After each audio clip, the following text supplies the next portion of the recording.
On the night of September 10th, 2025, Utah Valley University was buzzing with anticipation.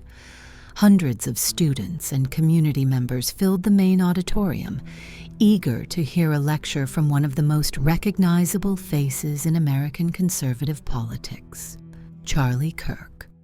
For more than a decade, Kirk had been a leading voice in right-wing circles. As the founder of Turning Point USA, he inspired a new generation of conservative youth, building a movement that stretched across campuses nationwide. His speeches often drew controversy, but they also drew massive crowds. To his supporters, he was fearless. To his critics, he was polarizing. That night, Charlie Kirk was addressing a topic that had become painfully relevant in America: the epidemic of mass shootings. Ironically, as he spoke about violence tearing apart communities, he had no idea that his own life was about to end violently.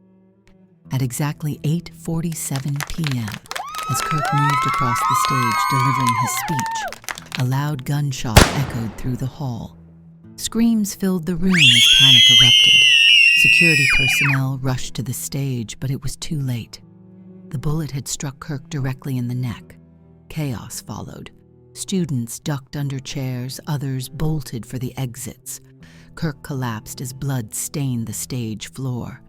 He was rushed to the nearest hospital, but after hours of desperate attempts, doctors announced the news the nation would soon wake up to. Charlie Kirk was dead. He was only 31 years old. Police moved swiftly. Within minutes of the shooting, they arrested 22-year-old Tyler Robinson, a student who had been sitting near the back of the auditorium. Witnesses reported seeing him rise from his seat, raise a concealed weapon, and fire a single shot before being subdued.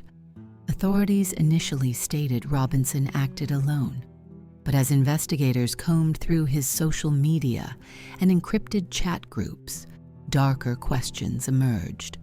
He had written posts expressing disdain for Kirk and right-wing politics. Some messages hinted at connections to underground extremist forums. The big question: was this a lone wolf attack, or was someone pulling the strings? The assassination sent shockwaves across the United States. Former President Donald Trump called it a political assassination of the highest order. Conservative leaders declared Kirk a martyr for free speech. Even political opponents condemned the killing, warning of the dangerous rise of political violence in America. News networks ran wall-to-wall coverage. Vigils were held across multiple states. On college campuses, students lit candles in his memory. His death, however, only deepened the bitter divide in American politics. Some argued that Kirk's rhetoric had made him a target. Others believed his assassination was proof that freedom of speech was under attack in America. Charlie Kirk left behind a wife and 2 young children. Beyond his personal loss, his assassination marked a turning point in American politics. No longer was political violence something that happened far away. It had struck at the heart of the conservative movement in the U.S. His supporters vowed to carry on his mission. His critics reflected on the risks of heated rhetoric.